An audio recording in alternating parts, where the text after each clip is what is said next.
Take 4. So, there's been a lot of filming drama. I'm the drama. Getting this started. But we're here, and this might be the last time that I have to start this video and the last time I pick a location. I wanted to pick like my Yarny area, but I'm struggling with learning how to do lighting in this house. It was a lot easier in my apartment. This is just the best view, and it's not a bad view. Look at all these beautiful books. But that's not what we're here to talk about today. Today, we are going to talk about the 36th annual Fall Fiber Festival and Montpelier Sheepdog Trials. So today's Sunday. We were there yesterday, and it runs from 10 to 5 on Saturday, 10 to 4 on Sunday. It is about an hour-long drive from our house, and it is a gorgeous drive once you get off the interstate. Just beautiful area, close to like the Charlottesville Mountains and all of that. And it's not a huge festival. I don't know how many people attend, but it's one of those where I never really, there's plenty of room to walk. You're not shoulder to shoulder like you are in Rhinebeck or even Maryland Sheep and Wool Festival. That place gets busy. This is not like that. Like, you can see, this is the map, if you care, of the area. It's not huge. Look at this huge area for the sheepdog trials. That was cool, because when you pull in and park, you can see the field with the sheepdogs and the sheep being herded. So, one of the things that I noticed when I was looking at this map and this information was I answered a question that I was going to ask you all when I threw the footage up of some of the things that I just filmed while I was there. So when we first walked up, before we got to any of the vendor tents, we saw these llamas, and they are the cutest things ever. You'll see video. I don't know if I got pictures, but I definitely got video. And they had one out and you could pet it. And then yesterday, when we were talking about it, I asked Nate, I was like, were those llamas or alpacas? What's the difference between a llama and alpaca? I don't know. Most of the difference that I could see online was the size. And I'm like, well, shit, I wasn't out there like with measuring tape trying to figure out the size of these animals. So I don't know.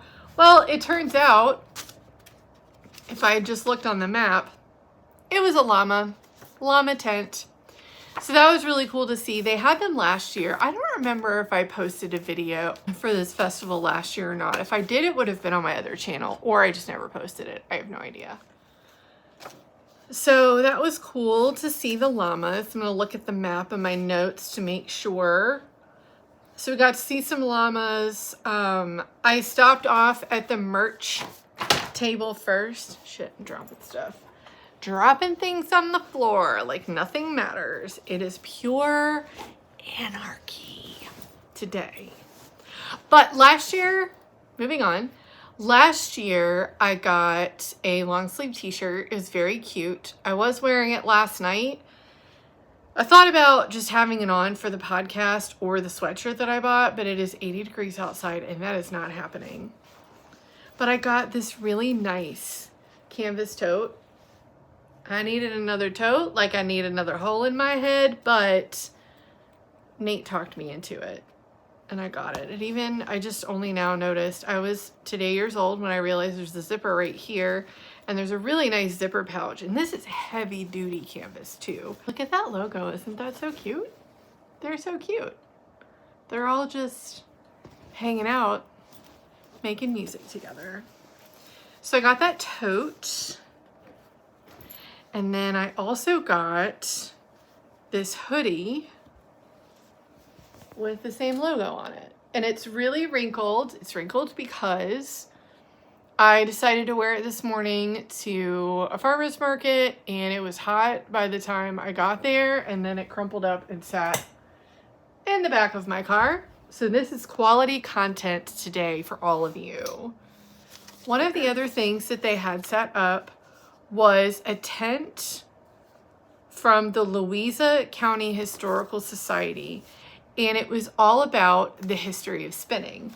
So it was really cool is they actually had different types of fiber sitting out. They had different spinning wheels, people demonstrating things. They had different shawls and like samples of things that had been knitted from the different spinning wheels and drop spindles that they were using. And they also had handouts for you to take on a brief history of hand spinning. I haven't read this yet, but I plan on reading it today because I found it really interesting, and Nate did as well, like the more how it went from like spinning wheels to the more industrial like spinning factories. That was really, really cool to see. So we did that. And then next I did just a little shopping, just a little bit. The first booth I went to, I was mainly looking for yarn. All I really needed was 2 skeins. And I'll talk about it more on my next podcast, but I was looking for natural, non-superwash, DK weight, undyed yarn to go with some other non-superwash, undyed, DK weight yarn that I got through a club many years ago, and I have a lot of it, but I needed like just a little bit more to be able to make the project that I want to make. We'll talk about that later. But first I stopped off at the booth called Lazy O Ranch. Lazy O Ranch. And this is, the colorway is natural gray. It's a 2-ply DK weight, 100% coop worth sheep. It's about 250 yards. They do have an Etsy account and a website. They also have Instagram and Facebook. I will have at least one of them linked below. But they also had this really cute pin. No drama llama. Well, I didn't get that memo because getting this set up was ridiculous. But I thought that pin was really cute. I'll find a good place to put that. And then as I was waiting to pay for my pin and that skein of yarn, I found this beautiful skein that is called Pumpkin Spice. How pretty is that? Very autumnal. Yes. This is 100% superwash merino, 4-ply DK, 231 yards, and colorway is Pumpkin Spice. And I think that at some point soon, I am going to get on the Sophie scarf train or something to that effect. Something where it just wraps around like once or twice and it's kind of like a thin scarf instead of something huge, because I think that would be nice. Especially when it's like not quite cool enough for like a full-on shawl, but something just to keep the neck warm that's a really nice accent to whatever it is that I'm wearing. Not that I am Miss Fashionista, like I'm in a t-shirt and leggings today and that's 90% of my life. So, Lazy O Ranch, good stuff there. Next, I went to the Cedar View Farm to get my second skein of non-superwash yarn. I wanted to spread it out because the collection of yarn that I have for this project already, I wanted to continue that theme of not all the, like none of the colors match exactly and they all have different types of fiber. Well, this one, which is kind of like, it's like a grayish brown. I don't know if it's coming off that way in the video, but it's Cedar View Farm, farm-grown Finnish sheep and Angora yarn. It's not Finnish sheep, it's thin sheep. 90% Finn sheep, 10% Angora. Colorway black brown. Okay, so I was right. It's kind of like a black brown. TK weight 225 yards, 140 grams. Oh, I didn't know that. I got more than 100 grams. And 3 ply. Wasn't the cheapest yarn, but it is, I mean, it's luxurious. Look at that drape. So I think I know where in my project this is going to live, but again, we'll talk about that more in episode 13, which hopefully it won't be too long before that comes out. So I will have Cedar View Farm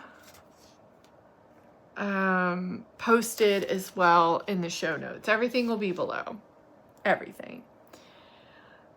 Okay, next I got some fiber from Shursty Cat. And the first time I ever heard of Shursty Cat was when I went to Rhinebeck a couple years ago, and Tammy from Cinematic Skeins specifically wanted to go to that booth, and she actually gifted me a skein of yarn from there, and it is gorgeous. And one day I will knit from it, but we all know what it is like when you have a shitload of yarn. You just don't get through all of it. But I got 2 different, are these skeins? When you buy fiber like this, is this also a skein? It's like twirled up like a skein, but I got these 2. This one's a little bit darker and moodier. This one's a little bit lighter. And I would really like to get into spinning again. It's not something I do very often. I don't really know anything about it, but I know that it's really fun and very meditative. And it's actually, my spinning wheel is sitting over here off screen, just waiting for me to get spinning again. So one day soon, for sure. Because I'd love to do something fun with this. So this is 20% yak, 20% silk, 60% Polworth. And that goes for both of these. So it's approximately 4 ounces and 113 grams. And they are both called, I think it's, one's Divine 2366 and one's Divine 25151, if that means anything to you. But if you're going to Rhinebeck, Shursty Cat will be there. I confirmed that, even though I can't go this year. So they have gorgeous yarn. They had a huge booth. They clearly paid for 2 spaces, and they had tons of yarn and tons of fiber. From what I understand, what they were telling me was that the owner takes some of their staff with them to Rhinebeck. So they probably have, I'm guessing, a pretty big space at Rhinebeck too. So I'm very excited about these. They're very soft. And I know as a newer, like a beginner spinner, I don't know if something with silk in it was the best choice, but I have to say, like, while this is soft, I think because of the other mixed fibers in it, I might be fine. We'll find out. And you know what? If it doesn't turn out that great, if it's not balanced, it's not consistent, blah, blah, blah, whatever, it doesn't matter. I'm going to take some of the yarn that I first spun when I was learning, and I think I'm just going to take a crochet hook and make like mats or baskets out of them. So that's what I'm going to do eventually with this, is spin it and see what happens. There you go. Here, I probably will just go ahead and try to remember dropping in some pictures. There was a booth, or a tent, pardon me. There was a tent.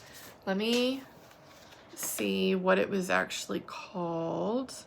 I think it was in the display and demo tent, and they had people that had submitted things that they had made, you know, as like a contest, right?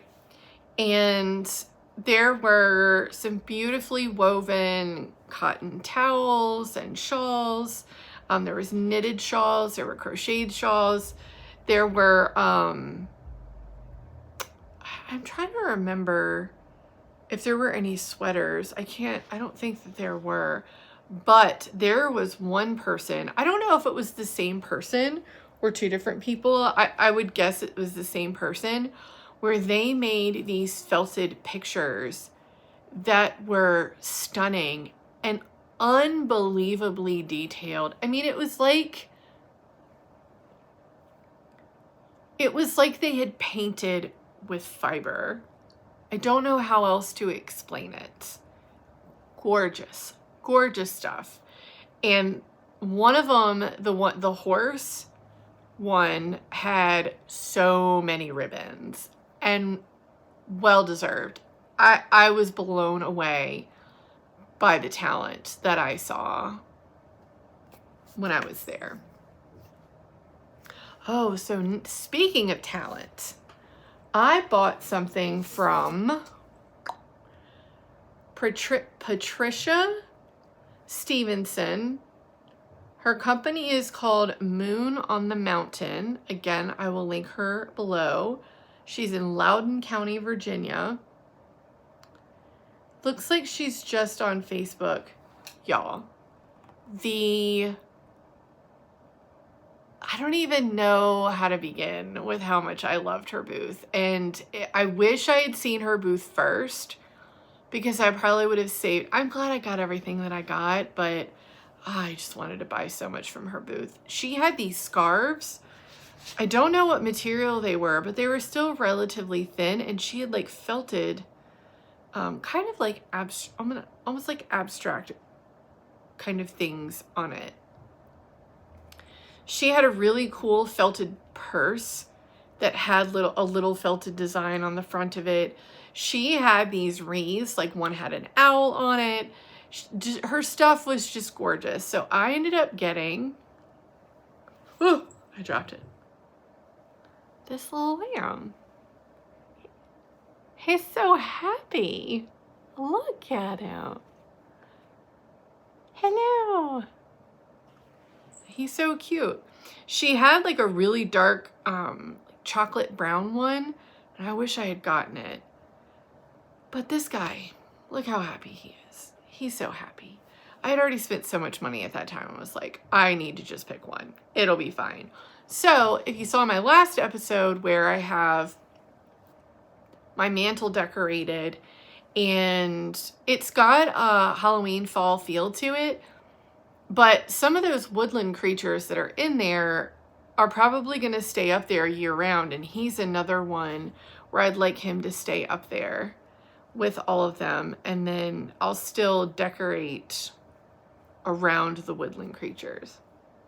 Oh my gosh. So sheepy. So sheepy. Okay. And then Nate, the boyfriend, Nate, he got me a basket. I don't remember the vendor's name. I didn't get her card or her information, but it's a really nice little basket. And I actually have this idea that I got from watching a Homespun House, one of her recent videos, where she had gotten the idea from somebody else to just put all of her sock whips in one basket.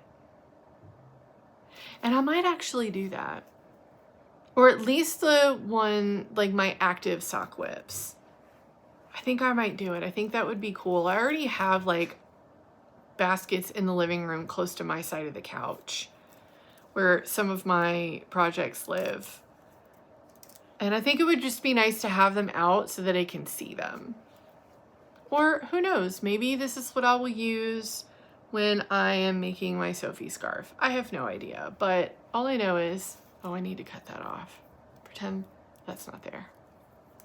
All I know is I love this little basket. I love the shape of it. I've wanted one like this for a while, so he was very sweet and he bought me that. He's always sweet. He's the sweetest. Okay. So the next thing that we did was go and check out the sheep dogs herding the sheep. And when I filmed, there wasn't like the dog wasn't really doing a ton.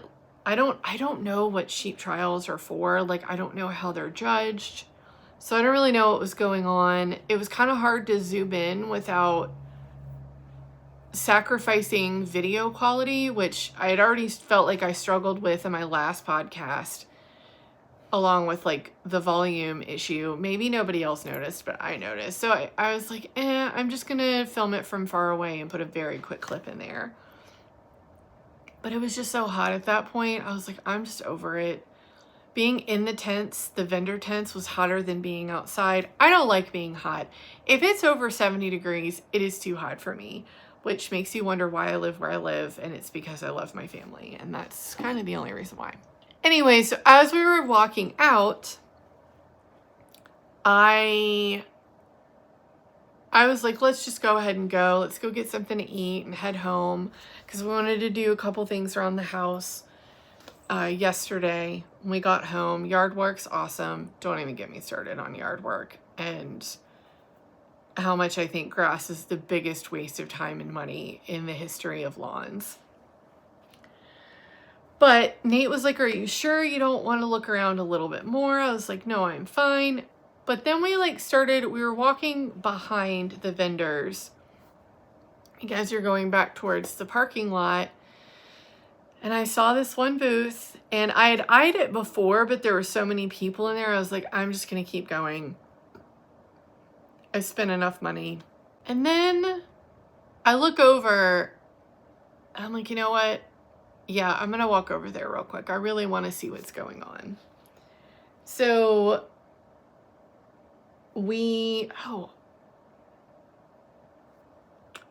I forgot about something. Anyway, I wanted to see what was going on. So I decided to go ahead and walk over. And the woman they had fiber there. I don't know what it was made up of. And they had like a drop spindle that you could practice on. And they had a bunch of like diddle. They had a few like eclectic things in the tent, but one of the things that caught my eye was these mats. And this mat is made from daffodils and iris stems. And I think a couple other things in there too.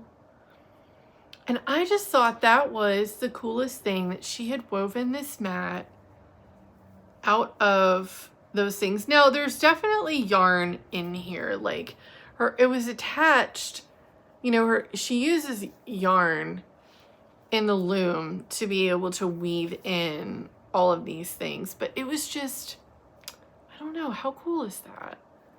So the brighter like blues and stuff, that is yarn. But yeah, there are just like a lot of natural fibers in here.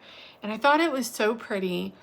And I'm thinking I'm going to put it like maybe on my table next to me, by the couch. And because I keep like all of my like prettier knitting things sitting out there. And it just made me really happy to have this and be able to showcase it. Now, that's the good news. The bad news is she doesn't have a website. She is mostly retired, and this is the only festival that she goes to. She told me, like, if there is something that you're interested in, you can call me, and if I have it, I can sell it to you. But she doesn't have a way for me to link anything for you all. So that was sad, because I would love to get more stuff from her. She had quite a lot of amazing things in her booth. So I'm hoping that she'll be there next year. And next year, now I know the lady that makes the felted stuff and the lady that makes these things, I would probably save a little bit more of my money for that. Let's see if we have anything else to talk about here, because I am fading fast. I need a break. I'm tired.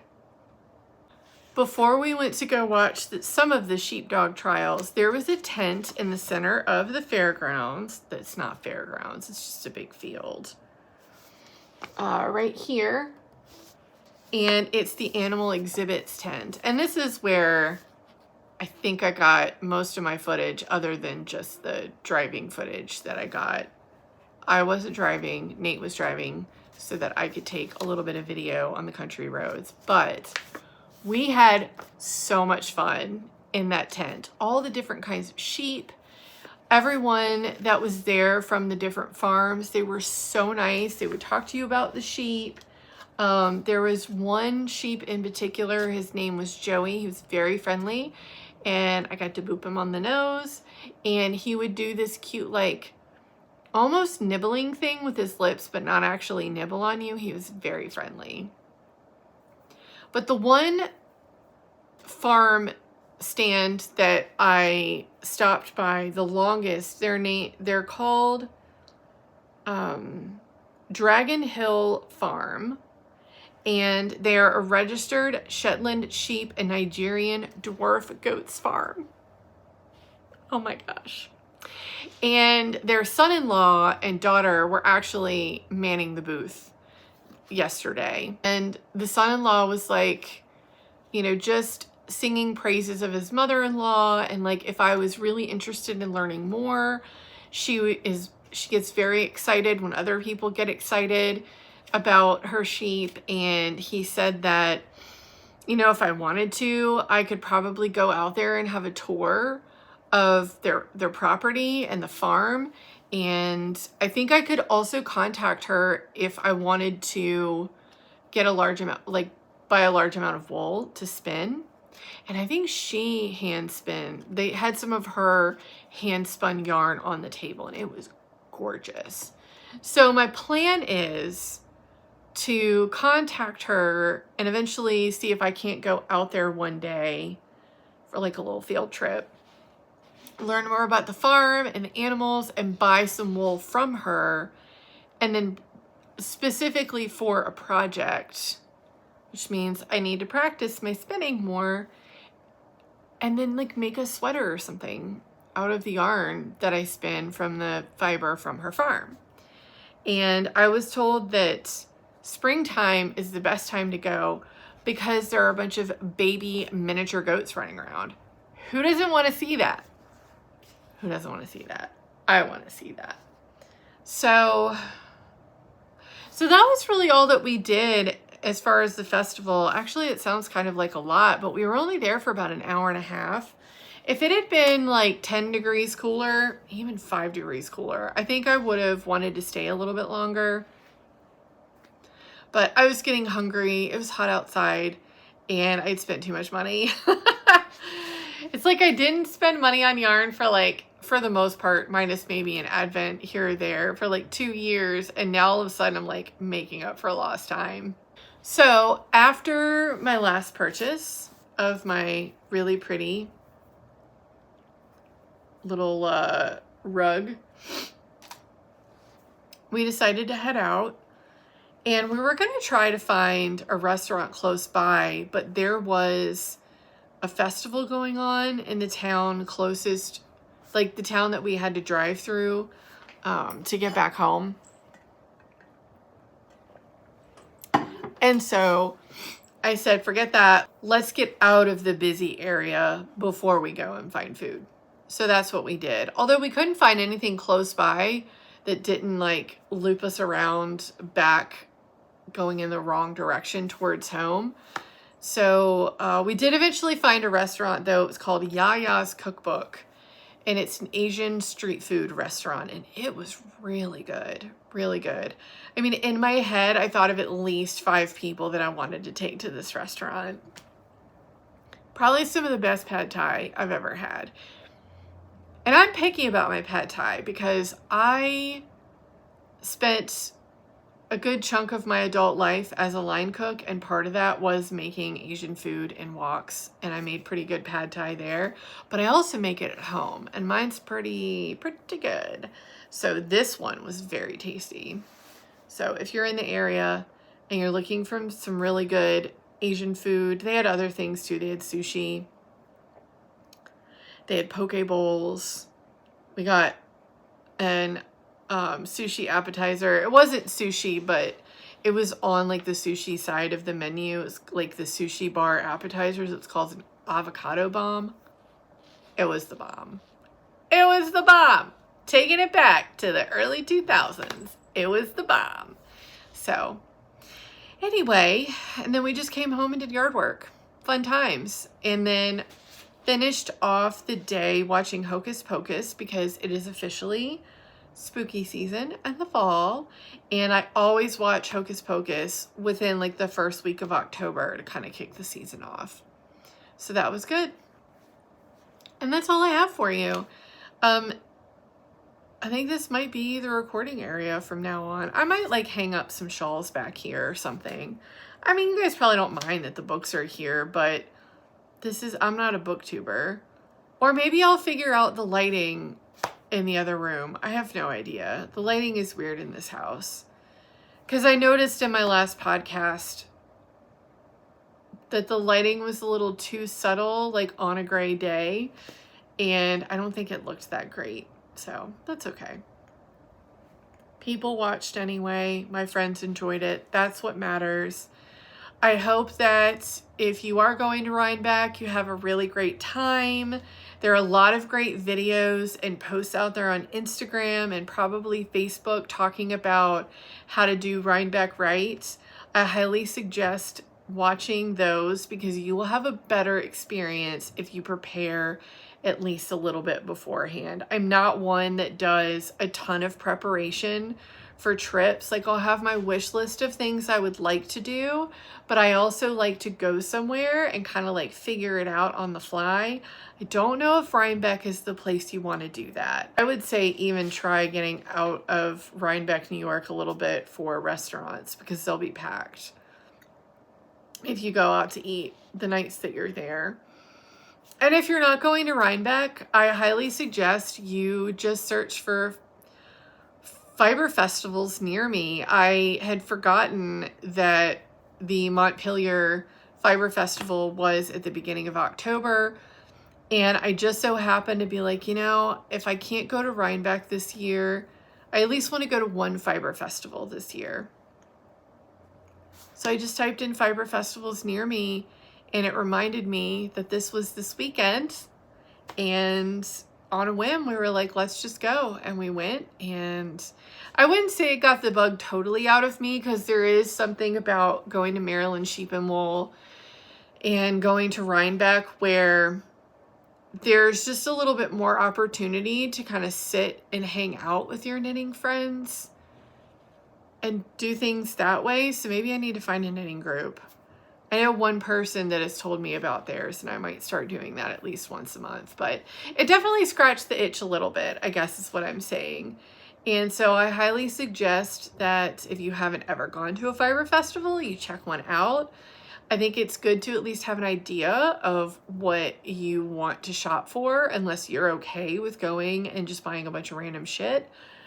It's not shit. Oh my God. What am I saying? What I'm saying is if you go without a plan, you may find yourself buying a bunch of single skeins, which if you're a sock knitter or you like marling yarn, it's not that big of a deal. But if you're the kind of person that likes to plan out your projects, I would do that before you go to a fiber festival. And check out like the amenities and that kind of thing. So happy fibering, people.